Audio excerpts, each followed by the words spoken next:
Boy. I want him. Fundora. I want him. Fundora. He's 6'6". Oh, yeah. I'll beat them both. The Sebastian Fundora sweepstakes have just become even more interesting. Jaron Ennis showed no hesitation when he was asked if he wanted to face the towering champion. Rather than worrying about the huge difference in size, he embraced the challenge with total confidence, and made it clear that he is ready to prove himself against one of the biggest fighters in the division. Sebastian, you go get inside? Bring him on. You're going to see. Fight night. You're going to see. I'm really different. I really can show different like attributes. And like I said, these guys don't do what I do. And y'all see, as I keep going up and keep fighting these different guys and fighting better competition, I'm going to keep getting better and better. You feel me? Mm-hmm. What happens to a boxer when... Fundora also spoke openly about the chance of fighting Jaron Ennis, and did not shy away from the topic. He said with full confidence that he believes he can beat either Ennis or Virgil Ortiz if those fights happen. More importantly, he stressed that these are the top-level matchups fans have wanted to see for a long time and questioned why the biggest stars in the division are still not facing each other. I'll beat them both. It's as simple as that. I'll beat them both. I think those are great fights. Great fights. Again, being of the zone, all of us now. I think that's fights that have to happen now. You're seeing him fight one time and me fight one time and then the other one fight the other time. It's like, no, we gotta put these guys together, man. They need to bump heads, but it's gonna be exciting. I'm very looking forward to that stuff. Definitely agree with you on that, and I think everybody does. When asked about taking a big money fight against well-known names like Errol Spence Jr. or Jermall Charlo Fundora, made it clear he was not interested. At this point in his career, his main goal is to build a lasting legacy instead of chasing the highest payday. He believes that beating top rising contenders like Ennis or Ortiz would do far more for his reputation than defeating experienced veterans who are no longer at their best. I mean, you could throw the Charlo, you could throw the Spences at us, but I mean, the weight they have compared to the fights like Boots or Virgil, it's not the same. Not the same. So, I mean, it's the obvious choice. Which path are you going to take? You're going to take that path, and man, I mean, you might make some money that way, or you want to make your money, and you also want to make kind of a more of a household name for yourself. But we're doing good. I mean, there's no reason for me to go and look for those stuff. Honestly. Another thing that makes Fundora stand out is his mindset. Instead of letting doubts from others bring him down, he uses them as extra motivation. The harder the fight, the more excited he becomes, because those challenges give him the perfect chance to prove his critics wrong and show that he deserves to be counted among the very best fighters in boxing. For boxing, when it comes to Sebastian Fundora, so yeah, put him with the best. To keep that edge, exactly, you want to fight the other. You got, like with the last fight, it was good with Thurman because they're still with doubt. They're still doubted me, which made me feel like I'm still the underdog, which is fine.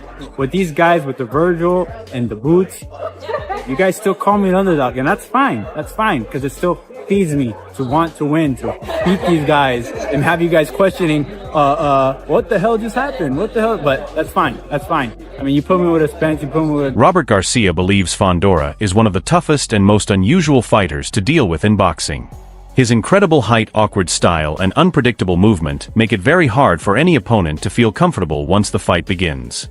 Because of those unique strengths, Garcia believes Fundora would have the edge if a future showdown with Boots Ennis takes place. Got stunned, but came back and still a couple rounds later finished the fight, so that shows a lot about a fighter, his heart, his power, his will to be great and to win, that says it all. His performance was great. He did what he had to do, even though he took some punches and he got hurt a little, he still finished the fight the way a real warrior does, so gotta respect him and gotta give him credit. Against Fundora, man, I think it's tough, man. Fundora has a style that's not... Garcia believes Fundora has become an even tougher fighter since capturing the world title. He says the best way to beat him is by applying constant pressure and attacking the body from the opening bell until the end. Even so, Garcia is not sure that Boots Ennis naturally fights with that kind of style. While Ennis has outstanding speed and skill, he is unsure whether Boots has the approach needed to keep moving forward and break down a big and powerful fighter like Fundora. True fighter that's not gonna give up and he's gonna keep coming, working the body and just kind of bullying Fundora into a fight, pressuring him into a tough fight. I think that's the style that might hurt Fundora, but Boots is, Boots could also, also fight smart. He's a good, he's got good footwork too. He's got good speed. So I don't think Boots is the type of brawler that's gonna push Fundora back. So I think that right there, I favor Fundora on that one. I think so. I think it's probably Garcia also believes Ennis may be looking at the wrong fight. He feels a matchup between Jaron Ennis and Virgil Ortiz would be much closer and far more exciting for the fans. He also points out that after recently getting hit with some clean shots, facing a naturally bigger fighter like Fundora would make the challenge even more dangerous for Boots. Virgil's my fighter, but I think Boots versus Virgil is probably a bigger fight and a bigger. It could turn out to be a much better fight. I think both are warriors. Boots just showed it, and I think style-wise, it's a beautiful fight.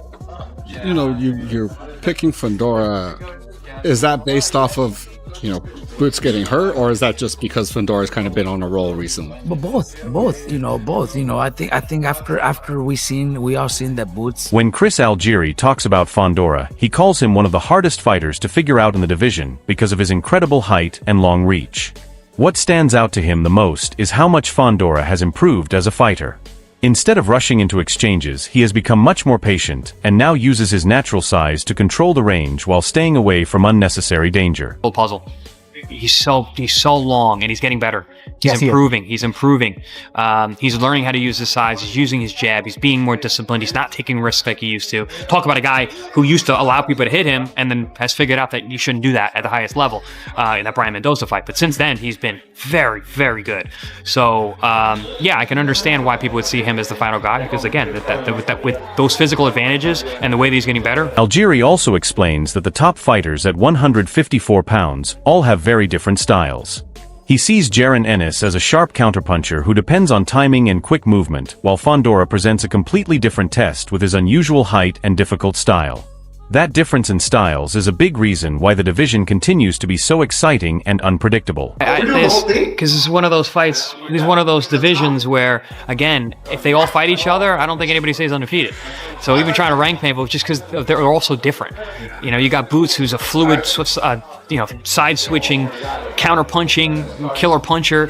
You got Virgil, who's a two-fisted destroyer, comes to get you. Fundora is the towering inferno. He's 6'9" or however tall he is. You got Josh Kelly, who's a slippery guy. So you've got a lot of different. As for where Boots belongs among the best fighters at junior middleweight, Algieri is not ready to rank him at the very top based on talent alone. He believes a fighter must earn the position by stepping into the ring and beating the strongest opponents in the division. It's a lot of very good champions at 154. We got to see how they all match up because boxing math doesn't work. Looking back at Ennis's latest performance, Algieri noticed a few moments that gave him reason for concern. There were times when Boots was not as sharp defensively as expected, which allowed his opponent to land shots that should have been avoided. He warns that making those same mistakes against a hard puncher like Fundora could result in a far more dangerous situation. How do you see, Ennis with those guys? I'm like, listen, if he gets hit the way he did in round 3 as he did with Xander, those guys are completely different punchers. So that could be a different kind of result. But you also got to think a guy who's as good as he is and as dynamic as he is, will he fight the same way if he has more danger coming his way? Which we saw that at 147. 147, he might get hit. The guys couldn't hurt him. So now he's at 54. Guys are punching much differently. And then he's even talked about going up to 68 eventually. That's where he sees himself ultimately capping out. So, the defense has got to step up.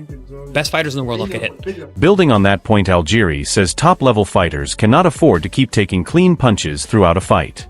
Before stepping into the ring with a bigger and stronger opponent like Fundora, he believes improving every part of Boots' defense should be one of the biggest priorities during training camp. If he's going to make those adjustments with those guys, I think that's something they're going to attack during camp.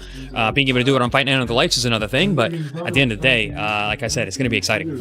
Which one of those 3 guys, like you said, Josh Kelly, Fundora, obviously the guys with the belts, Virgil almost maybe doesn't need the belt, and is still kind of one of the more popular names up there. Just which one of those, like, does he beat all those guys? Does he, like, I don't know, which one would you rather see, I guess, like if you would rank those 3, which order would you like Boots to take them? Listen. Not everyone agrees with those concerns, though. Greg Hackett believes Jaron Ennis is a special talent whose all-around skill set him apart from almost every other fighter in the division. The biggest advantage he sees is Boots' athletic ability, believing his speed, movement, and creativity can overcome even the major physical advantages that Fundora brings into the ring. How to beat those guys. He's a very talented fighter, very versatile fighter, and he's an athlete. People take that out of the equation. A lot of guys we see when they climb the ranks, you check their background and they've always been boxers. So it's like certain the creative aspect isn't as wide compared to a guy who's a pure athlete who, you know, played multiple sports growing up, still, you know, funds around hobbies with multiple sports. You know, those guys that are like pure athletes. Hackett admits that both Virgil Ortiz and Sebastian Fundora create very difficult challenges with their styles. Even so, his confidence in Boots never changes. He believes Jaron Ennis has every skill needed to figure out either opponent and leave the ring with a victory, no matter who is standing in front of him.